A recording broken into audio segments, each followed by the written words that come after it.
সবাই মিলে আজ আমরা খুব ব্যস্ত কী করছি আমরা সেটাই তোমাদের সাথে শেয়ার করতে যাচ্ছি। আসসালামু আলাইকুম everyone, welcome to my another blog. তো এই তো শুরু হয়ে গেল ইরামের বার্থডে পার্টির অনুষ্ঠান। তো এখানে আমার ভাই চলে আসছে, আমার ফ্যামিলি সবাই চলে আসছে, একটু তাড়াতাড়ি করে সবাই এসে পড়েছে। আর দেশে যে অবস্থা, তো কি করবে, নাতিনের অনুষ্ঠান আসতেই তো হবে, তাই আমার মার বাড়ির মানুষ তাড়াতাড়ি চলে আসছে।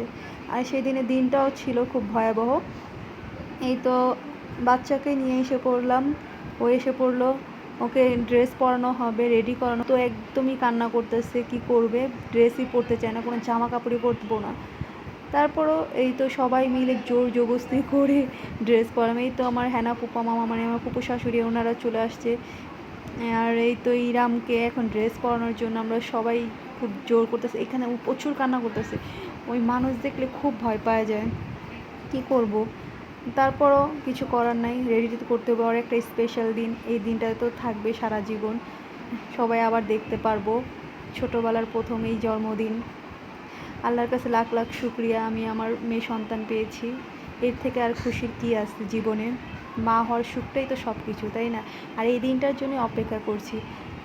এই দিনকে আর সবসময় ফিরে পাবো, অনেক পাবো, বাট এই যে প্রথম বছর, সেটার একটা আনন্দটাই অন্যরকম, ঠিক না? তাই ছোটোখাটোভাবে একটু ঘরোয়া পরিবেশে অনুষ্ঠানটা করার চেষ্টা করছি। তো এখানে ওর সজল বা রশনি, সাজিদ, ওরা সবাই মিলেই ঘরে সাজাইছে। আর এই তো কী করব, সবাই আসতেছে রাস্তায়, মানে অনেক মানুষ আসার কথা ছিল, তো সবাইকে বাদ দিয়ে দিয়েছি, অল্প কিছু মানুষ নিয়ে অনুষ্ঠানটা করে ফেলবো, এরকমভাবে তো করা যায় না। তাই নিজেরা ঘরের ভিতরে, এই তো সবাই ওরা বসে রয়েছে। এইখানে আমি একটু সেলফি নিতেছি, যে আমার বাবা, ওই হাজব্যান্ড, আমার শাশুড়ি, এই যে আমার ভাতিজা আমার ভাইয়ের কোলে।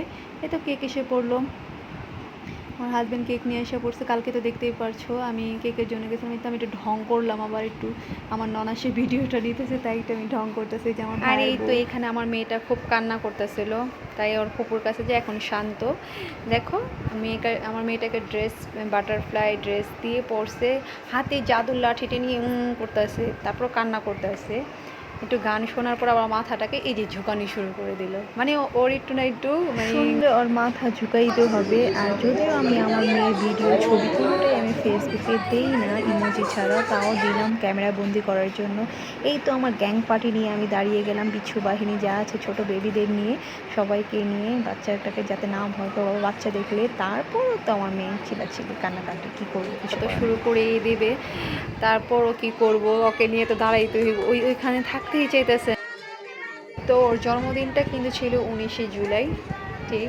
তো ওই টাইমে তো দেশের তো জানেন সবাই কি অবস্থা ছিল, কোনো মতো মেয়েটাকে নিয়ে দাঁড়িয়েছিলাম, জলদি জলদি করে কেক কাটা হলে তাদের।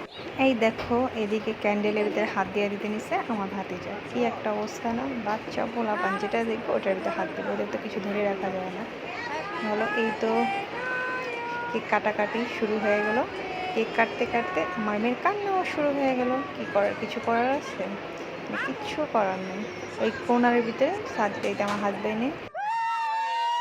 তো ওর বাবে এমন করে পার্টি পেপারটা মানে ফুটাইছে, মানে কেক সহকারে পুরো ভরে গেছে গা। তারপর বলতেছে যার যেভাবে মন চায় ওইভাবেই খাইবে, কোনো ব্যাপার না, সরাই খাইতে হবে। এই তো আমার ভাই ছবি তুলে নিয়ে গেছে, আমার ভাইটা কত শুকায় গেছে গা, কি বলবো। আর এখানে যে পোলা পানগুলো তো আছে, ওরা সবাই ছাড়তেছে ওদের শরীরগুলো। তো এই তো একে একে করে এই যে বাবুকে নিয়ে ছবি তোলার জন্য একটু দাঁড়াইছিলাম, ওর মাথা পুরো শেষ, কি অবস্থা, কেকের তো পুরো 12টাই বেজে গেছে। আর তো এখানে আমার ভাই সবাইকে কেক দিতেছে, ওইটার হয়ে গেছে গা বোনের বাড়ি আসা। বোনের বাড়িতে আবার কিসের ওইটা, সব তো নিজেরই, তাই না? তো আমি জাস্ট যোগ করলাম। তো সবাইকে দিতেছে একে একে, যে আমার ফ্যামিলিও এই রুমে আসছিল, ওদেরও দিতেছে খাওয়ার জন্য। এখানে আমি আমার বেবিকে নিয়ে এসে, ও কান্না করতেছে, তাই ওকে নিয়ে একটু শুয়েছিলাম। আমার ছোট বোন, চাচি, ওর ভাইয়ের বউ মিলে তিনজনে কেক নিতে, আমি কিন্তু সবাইকে দেখে বলি যে কেক খেয়েছে। আমার হাজবেন্ড বাবুর্চি রান্না করে দেওয়ার পরে এখন বাড়ার টাইম তার। এই তো আমার ফুপু শাশুড়িদের খাবার দিলাম, এখানে আমার চাচুদের দিয়ে দিলাম। এই তো ছোটোখাটো একটা আয়োজন করেছে, কিছু রান্না বান্না করা হয়েছে আলহামদুলিল্লাহ। তো সবাইকে সবার জন্য খাবার তো দেখতেই পারছেন, খাবারগুলো খুবই মজা হয়েছে। মানে যে বাবুর্চি রান্না করছে ও আমাদের সবসময় রান্না করে, খুব মজা হয়েছে। তো এই তো কেক কাটা শেষে যে আমার ছোট্ট ভাইটা আবার তাকায় তাকায় দেখতেছে বেলুনগুলো ছেঁড়া যায় কিনা। আবার এখানে আমরা হাজব্যান্ড ওয়াইফ একটু আসলাম ছবি তোলার জন্য, আমাদের সবাই দ্বারা আমাদের ছবি তুলতেছে। আমরা আবার একটু সেলিব্রিটি হয়ে গেছি, আজকে আমার মেয়ের বার্থডে না, তাই আমরা সেলিব্রিটি। তো আমার ভাইয়ের বউ, ওই যে আমার মেয়েটা কান্নাই করতে আছে। জলদি জলদি করে সবাইকে খাবার টাবার দিয়ে দিলাম, সবাই সবার বাসায় যাবে, কেননা আমার বাপের বাড়ির মানুষ ওই পার থাকে, এখানে আমার ফুপিদের বাসার সামনে। তবুও রাত 12টা 1 মিনিট আবার কার্ফিউ দিয়ে দিবে। কি একটা অবস্থা ছিল, তারপর অনেক হাস্যকর ছিল, বাট খুব দুঃখজনকও ছিল।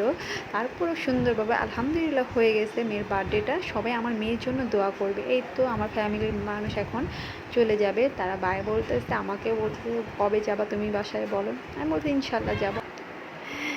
আর এই তো এখানে আমার ভাইয়ের বউ আমার হাজব্যান্ডের সাথে দুষ্টুমি করতেছে, ঝগড়া করতেছে, আপুকে পাঠান জলদি করে কবে যাবে। আমি বোকার মতো তারা খালি শুনতেছে, আর কি বলবো, কিছু করার তো নাই। মেয়ের জন্য যেতে পারি না, একটু সমস্যা হয় মেয়ের, তাই যেতে পারি না। আমার মা তো বাই বাই দিতেছে, তাই আমাকে টাটা দিতেছে, আর আমার মেয়েকেও দিতেছে। তার তো যাইতে ইচ্ছা করতেছে না, আমি জানি, সচরাচর থাকে না সে।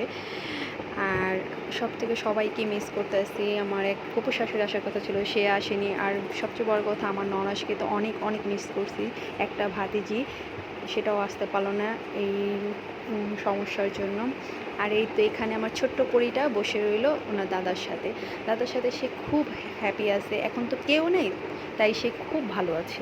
এই মুহূর্তগুলো তার জন্য খুবই একটা বেস্ট টাইম। তাই তো দাদার সাথে বসে সে গান শুনছে। আলহামদুলিল্লাহ সব সুন্দরভাবে হয়েছে। এই যে দেখো আমার মেয়েটাকে দেখতে খুব পরীর মতো লাগছে না? সবাই কিন্তু মাশাআল্লাহ করতে একদমই ভুলবে না। আমার মেয়ের বেস্ট মুহূর্তগুলো তোমাদের সাথে শেয়ার করলাম। যদি ভালো লাগে লাইক কমেন্ট শেয়ার করবে, আর আমাদের পরীটার জন্য দোয়া করবে। তো ভালো থাকবে, সুস্থ থাকবে। আল্লাহ হাফেজ। Thank you.